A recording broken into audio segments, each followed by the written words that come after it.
এটা কি এত আওয়াজ আর এতগুলো পাখি একসাথে? আরে তোমরা জানতে চাইছো তো আমরা কোথায় গিয়েছিলাম? সো হ্যালো এভরিওয়ান, তোমরা তো সবাই আমাকে চেনো। সো আমরা গিয়েছিলাম ট্রেনিং সেন্টার, মানে আমাদের যেখানে রেগুলার ট্রেনিং হয় সেটা বাদ দিয়ে আমরা অন্য একটা জায়গায় ট্রেনিংয়ে গেছিলাম।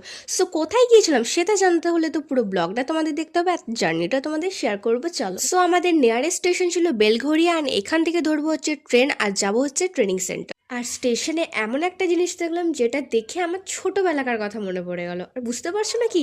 আরে এখানে ছিল চান্তারা, আমপাচোক, আমট, এগুলো ছোটোবেলায় যেগুলো অনেক খেয়েছি। তাই আমিও আর থাকতে না পেরে একটা আমপাচোক নিয়ে নিলাম, আর সিরিয়াসলি আমার ছোটোবেলাকার কথা মনে পড়ে গেল। দেন আমরা ট্রেনে উঠে পড়েছি অ্যান্ড আমরা এসছি হচ্ছে ব্যারেকপুর। আর ট্রেন থেকে নেমেই ছিল ইস্ট পয়েন্ট স্কুল। সো তোমরা ভাবছো এটা কেন ভিডিও করছি?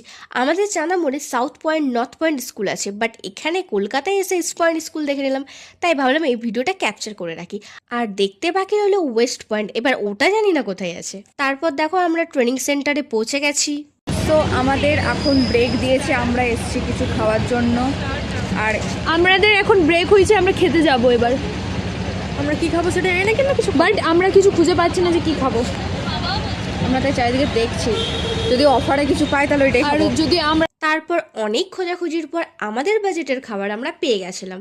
অ্যান্ড যতক্ষণ অর্ডার না আসছে আমরা একটু কুরকুরে খেয়ে নিচ্ছি। অ্যান্ড আমরা অর্ডার করেছিলাম হচ্ছে বড়া পাও, আর সিরিয়াসলি খুবই টেস্টি খেতে ছিল। তারপর খাওয়া দাওয়া শেষে আমরা আমাদের সেন্টার চলে এসেছি। আর এই মেয়েটা জানি না কেন মন খারাপ। শুন রে, পোস্টার টাঙাবো না রে তোর নিয়ে। কাঁদিস না টাঙাবো না। আমাদের এখন ছুটি হয়ে গেছে অ্যান্ড আমরা যাচ্ছি এখন স্টেশনের দিকে। ওখান থেকে আমরা ট্রেন ধরে সোজা চলে যাবো ফ্ল্যাট। আর যাওয়ার পথে এখানে খুব সুন্দর সুন্দর পার্স দেখলাম, যেটা আমার খুবই চোখে পড়ে গেল। সো আমিও দেরি না করে একটা ছোট্ট পার্স কিনে নিলাম। আর তোমরা বলো তো এটা কেমন লাগছে? আর দাদা বৌদি বিরিয়ানি, যেটা ব্যারাকপুরে এত ফেমাস, সেটা কিভাবে ভুলে যেতে পারি?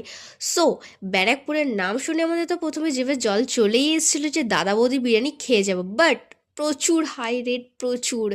একটা প্লেট 300-400 থেকে কম নয়। সো আমাদের বাজেটে ছিল না, তাই আমরা সোজা ইউটার্ন মেরে চলে গেলাম স্টেশনের দিকে।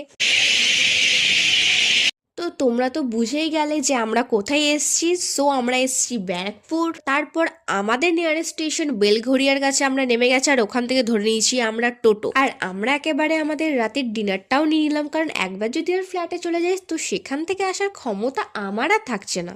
So we finally reach our flat. আর তোমরা বলো তোমাদের আজকের আমার এই ব্লগ ভিডিওটা কেমন লেগেছে? অবশ্যই